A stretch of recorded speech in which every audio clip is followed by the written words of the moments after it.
Hey guys, my name is Badr Zerktuni, and me and Jay, we're going to be discussing about the decision-making voting systems.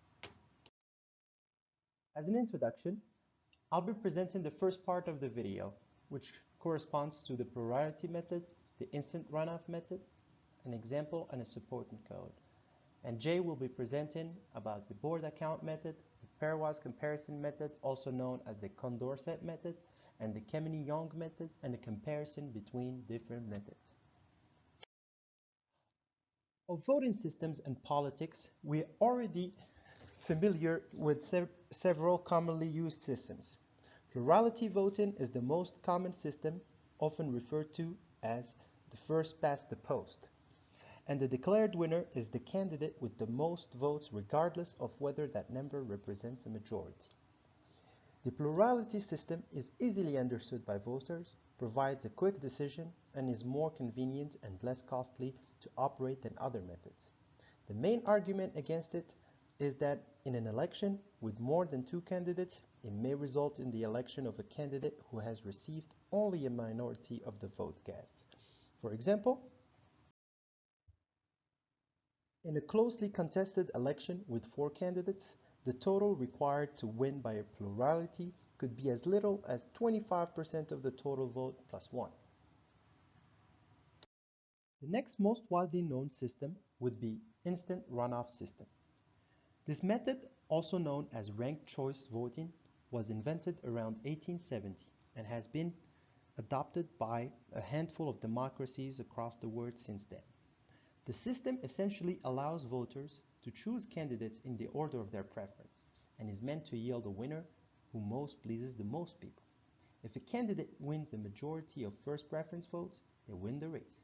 If not, the candidate with the fewest first preference votes is eliminated, and the second choice votes for voters who preferred the eliminated candidate are allocated to those who remain in the race. This process continues until the candidate has a majority. The next slide represents a random example that uses both methods. In this example, we can see that we have 31 voters. Each voter has four choices.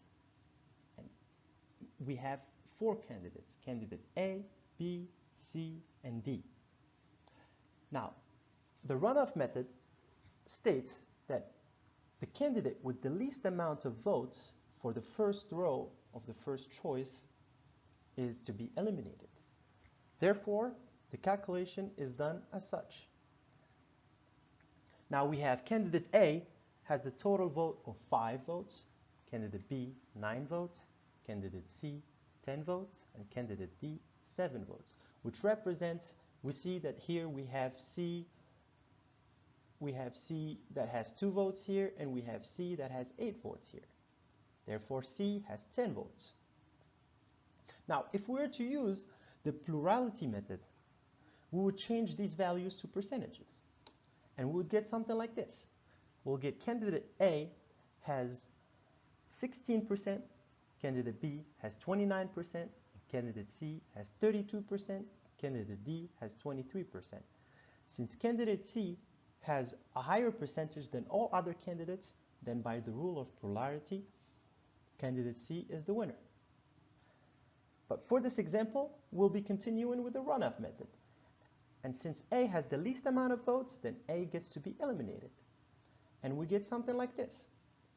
Now, candidate A is eliminated from all choices of all voters. And now all the cells that remain below as the least likely choice, all the cells goes up. Basically, so we have D, C, B will be as a first, second, and third choice. And D will go to the third choice, and B and C will go to the second and third, and B will go to the third choice, and DC goes to the second and third choice. And then the second round starts. Now right here we repeat the same procedure, but now with fewer candidates. Now we have 3 candidates, D, B, and C. So repeat the same procedure by summing all the number of votes for the first choices for each candidate, and we get this. We get B has 9 votes, C has a total of 10 votes, D has a total of 12 votes. Now, B has the least amount of votes, then B gets eliminated. Now we will see, even though C has the least amount of votes right now, while D has the higher amount of votes, if we were to use the plurality method, then D would most likely be the winner. But for the reason of the runoff method, we'll go and eliminate B and then see what's going to happen. Now we do the same procedure where all the candidates that are located in the least favorable choices will go up. Then comes the final round. Now the final round, we use the same procedure as we used before, but now we have only 2 candidates remaining. Now therefore, by adding up all the values of the first row for the votes for each candidate, we get this. We get the candidate C has 16 votes. Candidate D has 15 votes. Therefore, with a value of 51.6% for candidate C and a value of 48.4% for candidate D, candidate C is the winner just because he has more than 50% of the total amount of votes. Now, let's go to a replication of how the coding section might look like.